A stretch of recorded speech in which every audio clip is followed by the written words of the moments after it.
Tuhan, saya bersyukur pada Tuhan kita masih bisa berkumpul malam hari ini, dan saya percaya kalau kita ada itu karena anugerah Tuhan, amin. Dan tentu kita semua setuju, kita udah lewati beberapa tahun terakhir ini, 2 tahun yang terakhir ini, tahun-tahun yang menyeramkan, menyebalkan, tapi lihat kiri kanan saudara, kita masih ada. Itu saya percaya karena Tuhan masih punya sesuatu untuk kita kerjakan di dunia ini, amin. Boleh lihat kiri kanan dulu, kedipin matanya, bilang Tuhan punya rencana buat kita. Haleluya, puji Tuhan. Ini saya lepas saja nggak apa-apa ya? Oke. Perkenalkan, nama saya Franklin Awi. Saya melayani di daerah Pondok Indah, dan saya mengucap syukur hari ini bisa berjumpa dengan orang-orang yang luar biasa di tempat ini. Tempat ini buat saya sangat spesial, GPD Bethlehem. Kenapa? Karena 18 tahun yang lalu saya diizinkan Tante Lid untuk menikah di gereja yang luar biasa ini. Padahal saya bukan jemaat di sini ya, tapi beliau izinkan, dan saudara punya gembala yang luar biasa baiknya, murah hati, dan saya percaya berkat Tuhan selalu melimpah di tempat ini.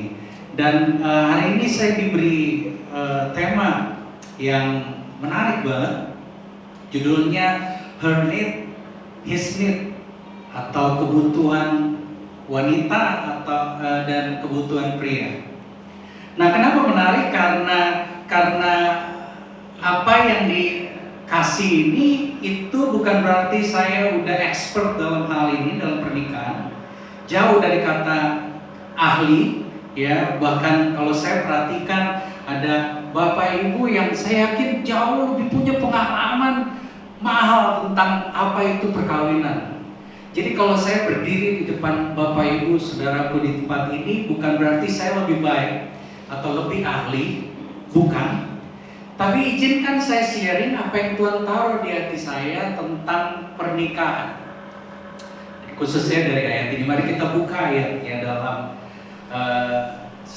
Efesus pasal 6. Kita baca Efesus 5 ayat 33. Kita langsung baca di ayat terakhirnya dulu, baru nanti kita balik ke yang pertama. Ayat 33 Efesus pasal 5. Demikian firman Tuhan, mari kita baca sama-sama. 1, 2, 3. Bagaimanapun juga bagi kamu masing-masing berlaku, kasihilah istrimu seperti dirimu sendiri, dan istri hendaklah menghormati suaminya. Nah, Bapak Ibu Saudara, saya yakin bahwa setiap dari kita punya waktu kita bangun keluarga. Ya, ada yang beberapa tahun yang lalu, ada yang itu mungkin 10 tahun yang lalu, atau 20 tahun yang lalu, atau 25 tahun yang lalu. Ya, waktu kita pertama kali bangun yang namanya keluarga, atau kita memutuskan menikah dengan istri kita atau dengan suami kita. Saya yakin kita punya kerinduan tentang keluarga seperti apa yang akan kita bangun. Nggak ada amin. Betul, kita punya kerinduan, kita punya impian, kita punya bayangan seperti apa keluarga itu.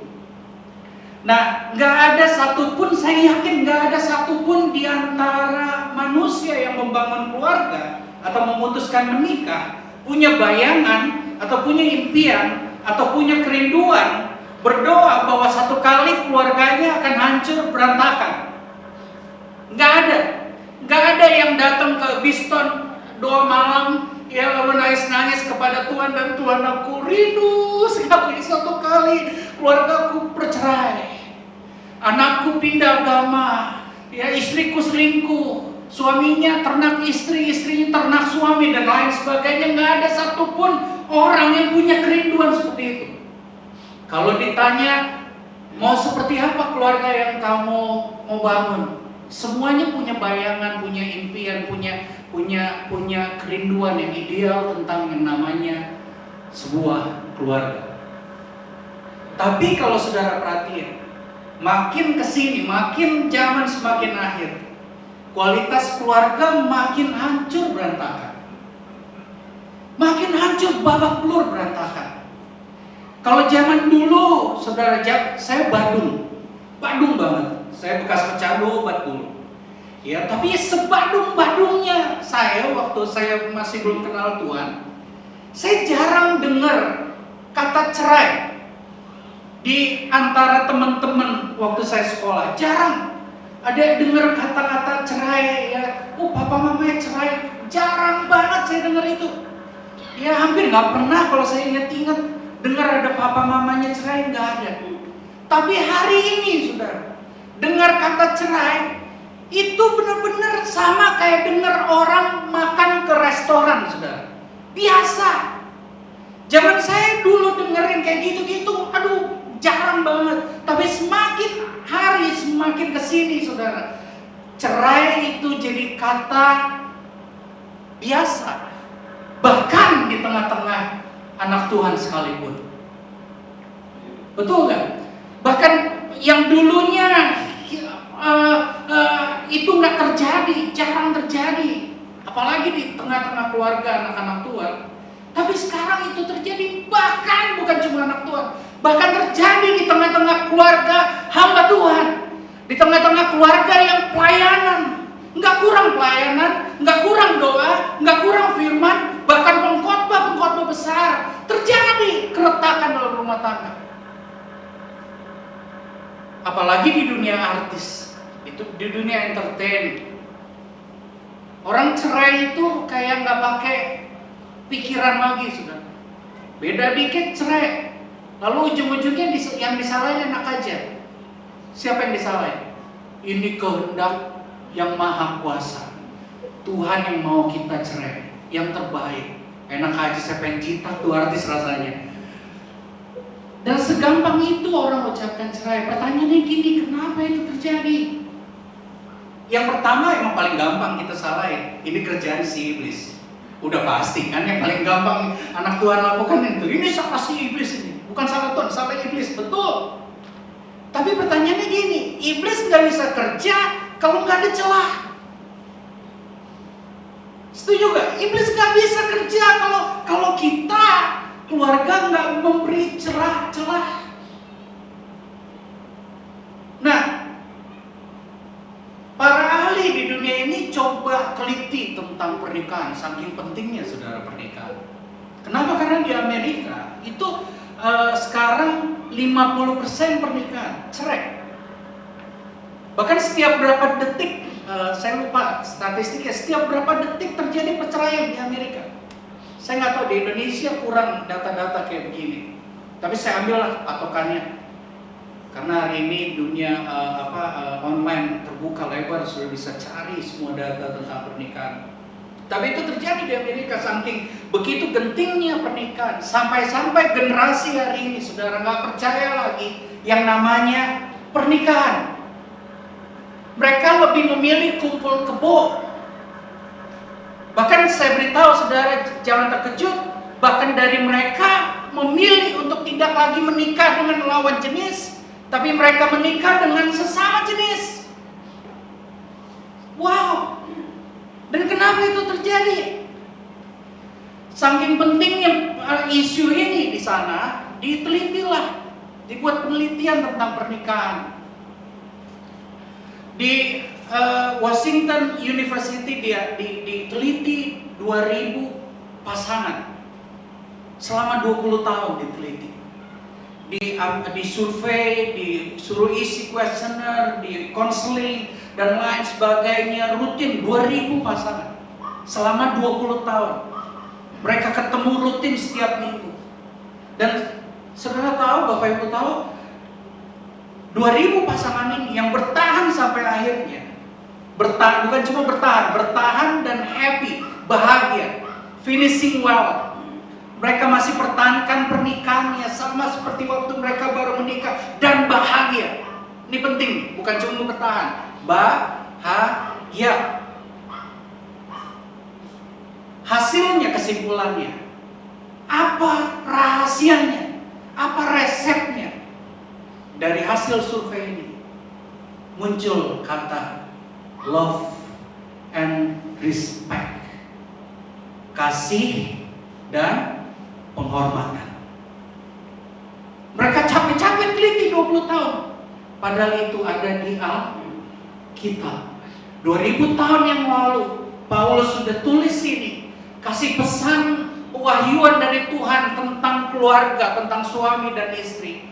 Dan ayatnya sederhana sebenarnya. Apa yang susah dimengerti? Ayatnya sederhana. Dia bilang begini, kasihlah istrimu seperti dirimu sendiri, dan istri hormati suamimu. Apanya yang susah dimengerti? Siapa yang susah mengerti ayat ini? Saudara mau cari bahasa bahasa Yunani-nya, Greek-nya tentang ayat ini? Nggak ada yang sulit dimengerti dari ayat ini. Yang susah adalah di dalam hati kita kayak ada rasa, ada blocking. Khusus yang wanita ketika dengar kata kita disuruh tunduk sama suami, suruh menghormati suami, wanita langsung enak aja. Karena ketika wanita dengar kata tunduk atau hormat, yang muncul di bayangannya adalah majikan dengan bawahan. Yang wanita katakan amin dong. Benar gak yang muncul di bayangan kita itu? Yang muncul di bayangan kita, wanita akan dijajah, akan diperlakukan seenak perutnya sama makhluk yang namanya laki-laki. No way. Nah, Bapak Ibu, saya yakin banget udah sering baca ayat ini. Yakin deh saya. Kalau dari wajah-wajahnya Antekostal seperti ini, saya yakin ayat ini mah udah di luar kepala. Tapi pernah nggak waktu baca ayat ini bertanya, terenungin ayat ini bertanya, kenapa ya Tuhan suruh wanita menghormati dan Dia suruh pria mengasihi? Pernah nanya gitu kan? Kenapa ya Tuhan suruh kita pria-pria suruh mengasihi istri, dan disuruh kepada wanita-wanita, istri-istri hormati pria? Kenapa nggak dibalik ya? Kayaknya lebih gampang kalau dibalik. Hai istri-istri, kasihlah suami, wahai suami-suami, hormati istri. Kayaknya lebih gampang seperti itu. Saya tahu secara psikologis kenapa lebih gampang kalau dibalik. Karena gini, kalau Tuhan kasih perintah, ya, kalau Tuhan kasih suruh sesuatu, itu artinya kita belum lakukan itu. Nah, kenapa Dia suruh wanita hormat sama suami, bukan kasih suamimu? Kenapa disuruh gitu? Karena gini, wanita pada dasarnya, bawaan dari lahirnya, bawaan dari sananya, memang mereka ini makhluk penyayang. Nggak perlu disuruh lagi, emang instingnya wanita. Instingnya wanita, emang dia makhluk seperti itu, lembut. Kata-katanya senang hal-hal romantis, benar gak? Panggil suami aja ada kata-kata khusus, benar gak? Ada nama panggilan khusus. Yang kayak gitu siapa? Wanita kan? Ya kan, pria dikasih namanya keren misalnya, siapa namanya? Tony misalnya. Buat wanita nggak kurang mesra kalau namanya dipanggil Tony. Ada nama panggilan sayang biasanya. Suami-suami kita, suami-suami ngerti maksud saya. Kita punya panggilan sayang kan masing-masing di rumah. Kalau kita pulang kerja, istri kita sambut depan rumah dan panggil gini, Brunoku. Pasti ada panggilan-panggilan lucu-lucu gitu. Karena emang untuk ekspresi wanita, emang bawaannya gitu. Dia ini makhluk penyayang. Udah nggak perlu disuruh lagi. It's easy for her. Gampang buat wanita sayang sama seseorang. Nah, kenapa buat pria nggak disuruh hormati istri? Ada di 1 Petrus ya. Kita disuruh hormati istri kita, tapi konteksnya lain. Tapi di ayat ini kita suruh hormat. Kenapa? Karena buat pria, buat kita, ya, itu the most important thing. Itu bicara hormat. Makanya kalau kita ngobrol pria sama pria ngobrol, mana pernah kita ngobrol drakor Korea itu, lu tahu gak? Itu ya ampun nih, diajak makan di pinggir kali gitu pasang lilin gitu, mana ada pria ngomong gitu. Yang diomongin apa kalau pria? Bro, kemarin saya naik gunung, saya tembak babi segede gini, tau? Lu bayangin kalau biasa cowok kan gitu, segede gini tau, itu bisa buat makan 7 tahun. Apa yang mau dicari? Apa ini kan? Pride, betul, pride, kebanggaan, itu cowok. Nah, masalahnya gini, masalahnya ketika Tuhan suruh ayat ini sama wanita, hormati suami, dan disuruh pria, kasih istrimu. Bayangan dia, ya, atau definisi dia. Saya bahas pria dulu deh, paling gampang karena saya pria juga. Buat cowok, ketika disuruh sayang sama istri, itu beda-beda, Pak. Setuju gak?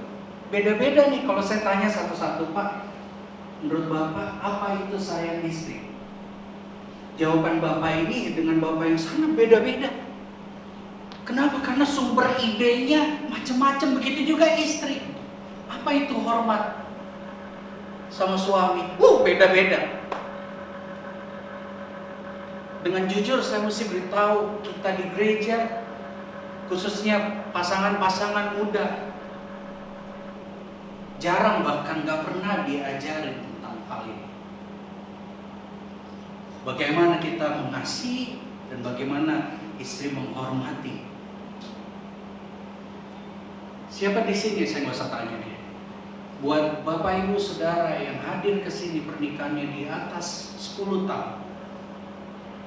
Sekali lagi, buat Bapak Ibu yang hadir ke sini pernikahannya di atas 10 tahun dan masih datang berdua dengan pasangannya, ucap syukur sama Tuhan, bersyukur sama Tuhan. Karena kita ada, kita bisa bertahan 10 tahun, di atas 10 tahun, itu cuma kasih karunia. Karena tahukah saudara, perceraian terjadi hari ini di usia 5 sampai 8 tahun pernikahan pertama. Lalu orang-orang yang bercerai ini pikir, cerai itu jalan keluar. Lalu dia kawin lagi dan dia pikir kawin lagi akan selesaikan problemnya. Enggak. 70% pernikahan kedua kandas di usia 2 tahun pernikahan. Begitu juga ada yang nekat kawin ketiga. Begitu juga terjadi. Ternyata pisah bukan jalan keluar. Ada orang pikir ya pisah adalah jalan keluar. Saya suka bingung kalau ditanya gini, Pak Franklin, boleh gak anak Tuhan cerai? Jujur saya bingung jawabnya, Pak. Bingung saya jawabnya. Karena menurut saya pertanyaannya harusnya bukan boleh gak boleh. Gak ada yang larang mau cerai. Siapa yang bisa larang? Bahkan Tuhan sekalipun muncul di tengah keluarga yang udah mau bercerai, itu kayaknya gak bakal didengerin deh. Apalagi manusia biasa, apalagi pendeta, apalagi gembala. Karena isunya bukan boleh gak boleh, tapi gak bisa. Karena ayat ini bilang begini, mari kita baca ayat dari ayat 22. Hai istri, yang wanita baca 1, 2, 3. Hai istri, karena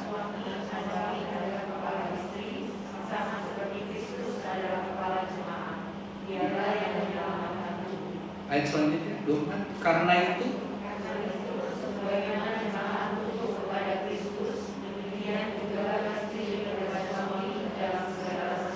saudara, ayat yang ini yang kita baca itu ayat kontroversial.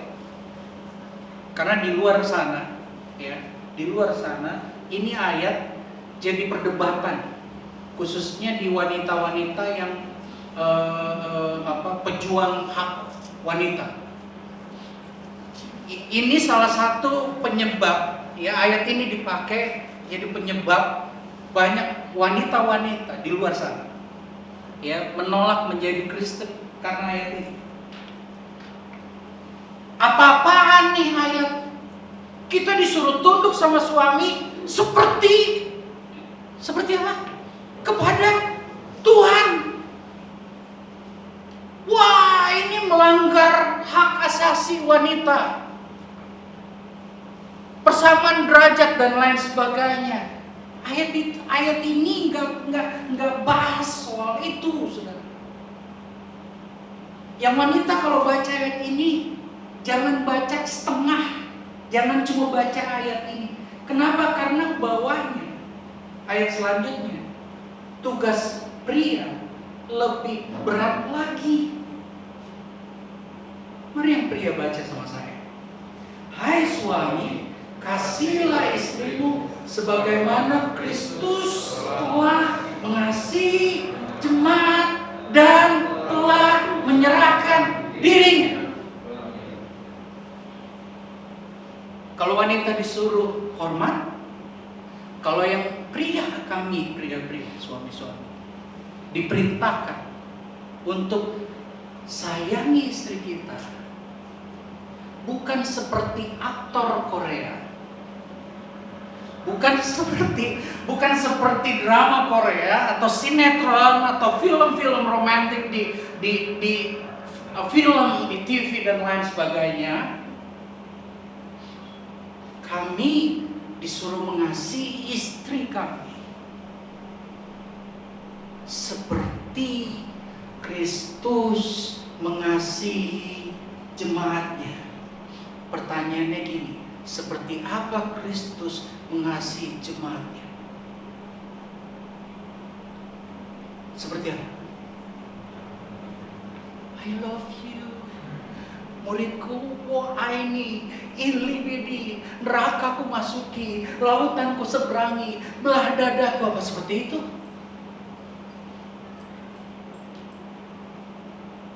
Tingkat tertinggi bukti Yesus mengasihi saudara dan saya adalah mati. Istri-istri lihat ke depan. Perintah Tuhan sama suami kita, Dia suruh sayang sama kita, mengasihi kita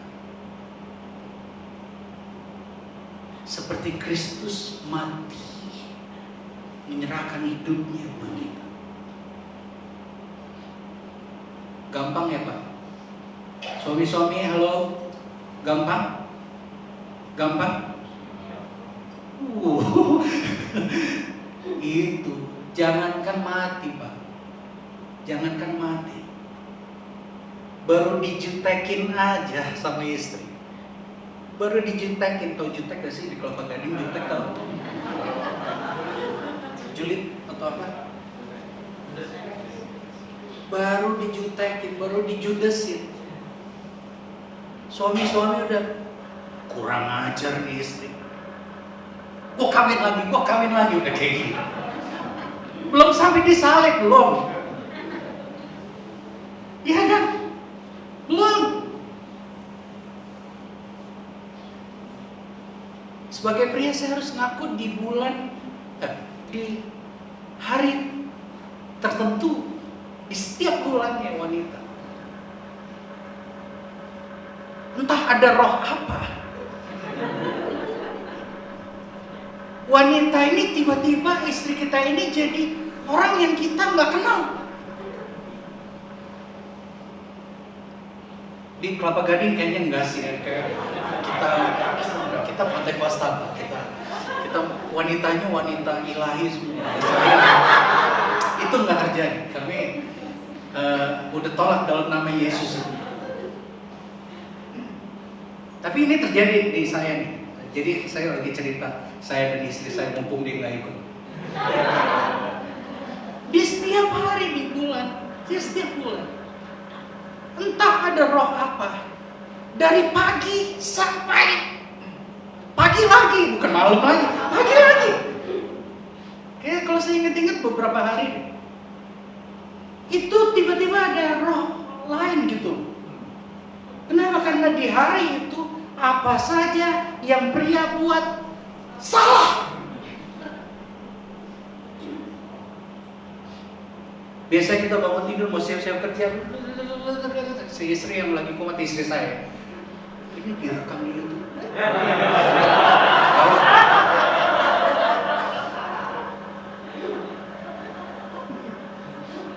Aduh, tadi harusnya saya pakai masker ya.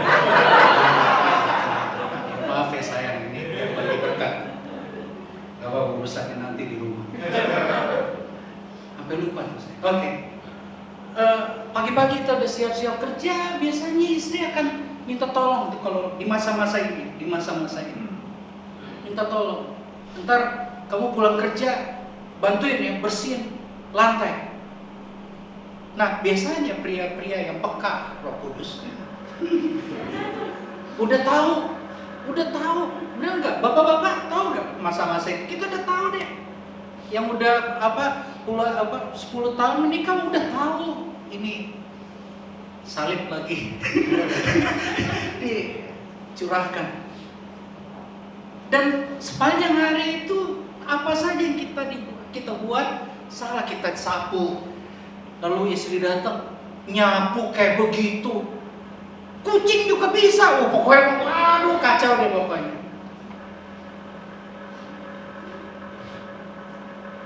Ujiannya di situ. Apa yang kita lihat saat goncangan-goncangan ini terjadi? Saudara tahu perceraian terjadi bukan karena perselingkuhan. Bapak Ibu, perceraian terjadi bukan karena miskin, nggak ada uang. Saya pernah konseling pasangan pernikahan waktu susah, waktu masih susah, ya itu kompak banget. Mereka lakukan segala sesuatu sehati, sepikir, doa dan lain waktu susah. Tapi anehnya waktu Tuhan udah buka pintu-pintu berkat, mereka usahanya meningkat tajam. Tiba-tiba datang pada saya dan bilang, saya mau cerai. Kenapa? Bukan karena ekonomi, bukan karena perselingkuhan. Ya betul, selingkuh itu menyakitkan. Tapi tahukah saudara, selingkuh itu bukan penyebab, selingkuh itu akibat. Ada akar yang terjadi di hati setiap istri dan suami yang gak dibereskan. Dan akibatnya salah satunya selingkuh. Ketika istri gak merasa dikasih, ketika suami gak merasa dihormati, terjadilah hal-hal seperti itu. Nah saya mau tanya Bapak Ibu, tolong angkat tangan. Siapa di sini yang masih ingat janji nikah kita waktu kita menikah? Enggak ingat. Lupa.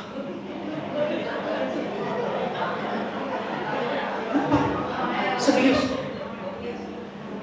Lupa. Bapak-bapak lo ada yang ingat? Nggak usah sama persis kayak waktu itu. Lupa semua ini. Ntar WhatsApp tentelit. Kalau lupa, oke saya ingat ini. Waktu kita menikah, kita prepare, kita siapkan baik-baik pernikahan kita, betul? Tapi tanpa sadar apa yang kita siapkan, Bapak Ibu. Yang kita siapkan, apalagi generasi sekarang untuk menikah, mereka persiapkan baik-baik acaranya. Mereka bisa habiskan uang ratusan juta bahkan miliaran untuk menikah. Sayangnya yang yang dipersiapkan dengan baik itu acaranya, Dan izinkan saya kasih tahu ini Bapak Ibu terkasih, menikah itu bukan acaranya. Menikah itu bukan waktu kita masuk teng neng neng neng neng neng neng neng, bukan itu. Menikah itu adalah sesudah kita diberkati di hadapan Tuhan dan jemaat, kita mengucapkan janji. Ingat janjinya apa? Hari ini saya berjanji atau bersumpah. Saudara tahu Alkitab larang kita bersumpah. Tuhan Yesus bilang kalau ya bilang ya, kalau enggak bilang enggak, benar? Tapi untuk menikah kita disuruh bersumpah, berjanji setia. Apa janjinya? Aku berjanji di hadapan siapa? Tuhan, pemimpin jemaat, dan jemaat Tuhan, saya berjanji menerima kamu sebagai istri saya satu-satunya, dan mengasihi kamu dalam keadaan susah, senang, sakit, sehat atau sakit, kaya atau miskin, sampai maut memisahkan kita. Sayangnya banyak anak-anak Tuhan yang menikah dan mengucapkan janji. Dia pikir janji itu adalah prasyarat pernikahan Kristen. Tapi dari hati saya Bapak Ibu, izinkan saya beritahu ini bahwa itu bukan sekedar syarat menikah. Janji itu harusnya lahir dari hati kita. Ketika kita mengambil istri kita yang sekarang menjadi istri kita satu-satunya, kita ucapkan janji itu dari hati kita. Saya berjanji sampai mau pisahkan kita. Dan apa yang terjadi? Pulang menikah, kejutan terjadi. Apa yang terjadi? Istri yang kita nikahi ternyata ngagetin kita. Dia nggak sepinter ibu kita masaknya. Dia bikin sayur asem jadi sayur manis.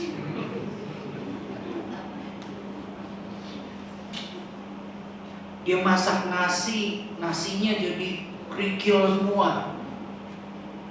Dan kejutan-kejutan ini bakal terus terjadi dalam hidup kita, dalam berkeluarga, Bapak. Sampai maut memisahkan kita. Kalau sampai maut memisahkan kita. Istri-istri saya mau tanya, jujur ya, ibu-ibu mau jujur?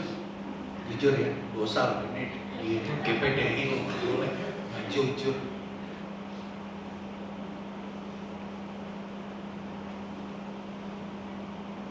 Seperti apa, atau gini, kapan ibu merasa disayang sama suami? Bukan kapan, bukan bicara waktu. Atau tindakan apa yang membuat ibu-ibu merasa disayang sama suami? Ngerti? Perlu pakai bahasa Yunani? Tindakan suami seperti apa yang membuat engkau merasa disayang? Aduh, aku disayang sama suamiku. Apa? Dia kan? Dia masih dibelanjain. Ini geng shopping. Apalagi? Jangan cowok dong yang jago. Yang wanita jujur ibu-ibu, ayo. Yakin cuma dibelanjain? Kalau dibelanjain, wah pokoknya shopping. Cewek deh. Kamu merasa disayang? Aduh, aku disayang. Kawin aja sama kurir. Canda.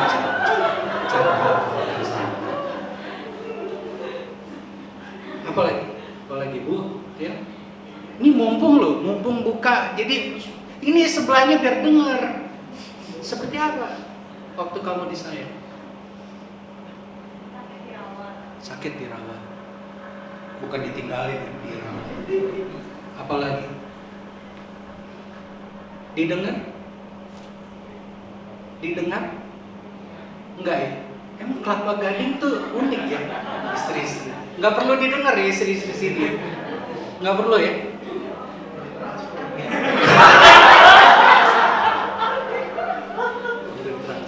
Pasti orang bang. Nah, definisi kasih menurut istri sama definisi sayang menurut kita itu beda. Kami, jadi menurut statistik pria diwawancara, pria itu merasa udah mengasihi istrinya kalau satu, cari uang yang banyak buat menafkahi istri dan anak-anak. Buat dia itu mengasihi. Apalagi ajak jalan-jalan tadi. Apalagi ya, itu versi pria. Nah problemnya gini, istri punya versi sendiri apa itu disayang. Buat istri disayang itu bukan seperti pria. Karena emang pria, maafkan kami ibu-ibu wanita, maafkan kami para pria. Memang makanya Tuhan suruh kasihilah istrimu seperti Kristus mengasihi jemaatnya. Itu bicara tindakan secara sengaja atau usaha secara sengaja atau belajar terus-menerus mencintai istrinya sehingga dia merasa dikasihi.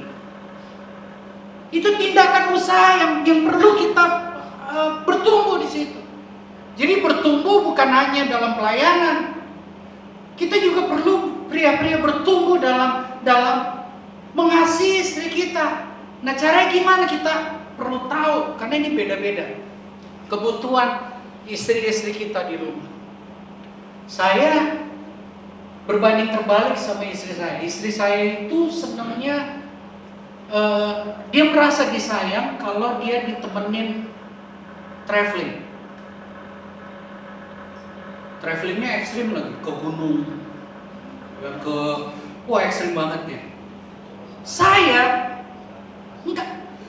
Saya paling benci traveling. Jadi kalau setiap liburan tuh libur panjang, istri saya stresnya hilang, saya stresnya naik. Dulu waktu baru menikah saya nggak mau ngerti ini, saya nggak mau tahu.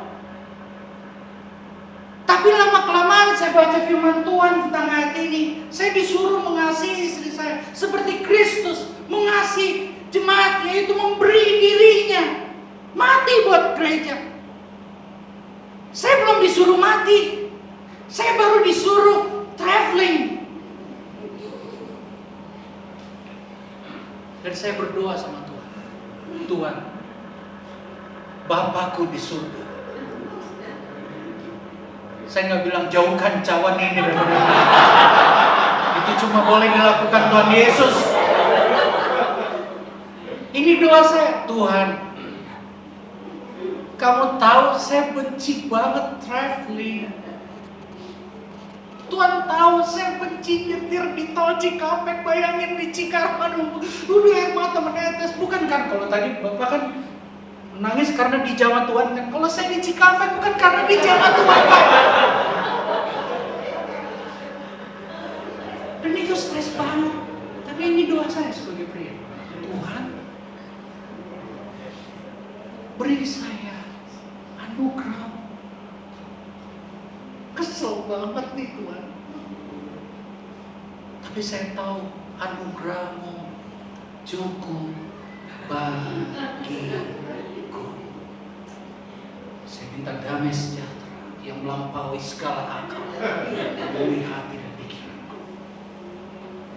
Sehingga waktu traveling, kita bisa traveling dengan sejahtera. Gampang? Susah banget, susah. Tapi kalau Tuhan perintahkan, berarti bisa. Istri-istri, jangan khawatir dengan kata tunduk. Kenapa? Karena ayat ini kan ada yang nanya sama saya, mana lebih dulu, tunduk atau sayang? Mana lebih dulu? Kalau ditanya, mana lebih dulu harusnya?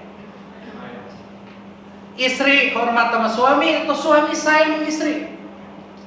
Yang istri pasti bilang, suami dong duluan, dia kan kepala, pasti ngomongin begitu. Yang suami bilang, enggak, lihat susunan ayatnya. Susunan ayatnya dibilang dimulai, hai istri tunduklah sama suami, jangan macam-macam. Ini pulang bisa berantem gara-gara ini. Lu dulu dong sayang, baru gua hormat. Gimana bisa kalau lu gak sayang gua hormat? Bisa ribut. Nah makanya bacanya atau renungkannya jangan terpisah, karena ayat ini gak terpisah sebenarnya. Dikasih nomor supaya gampang, tapi sebenarnya enggak. Ini satu surat nih, satu kesatuan. Bukan siapa duluan siapa.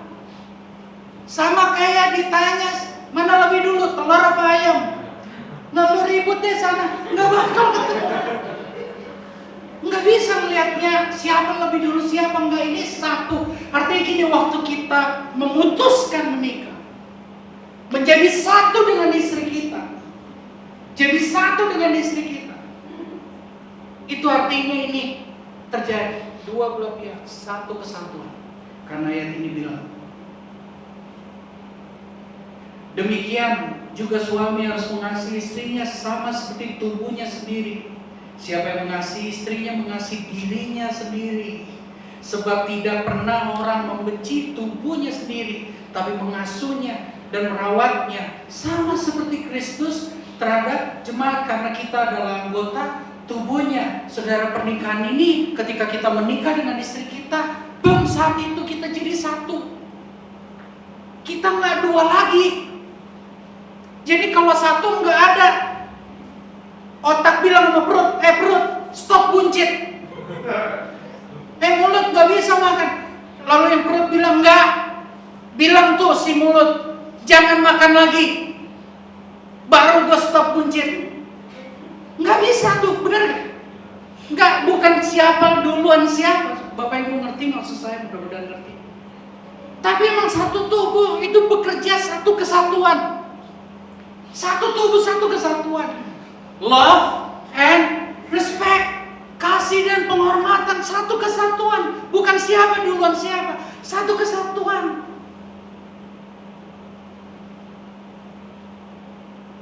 Dan semuanya ini, semuanya yang saya share ini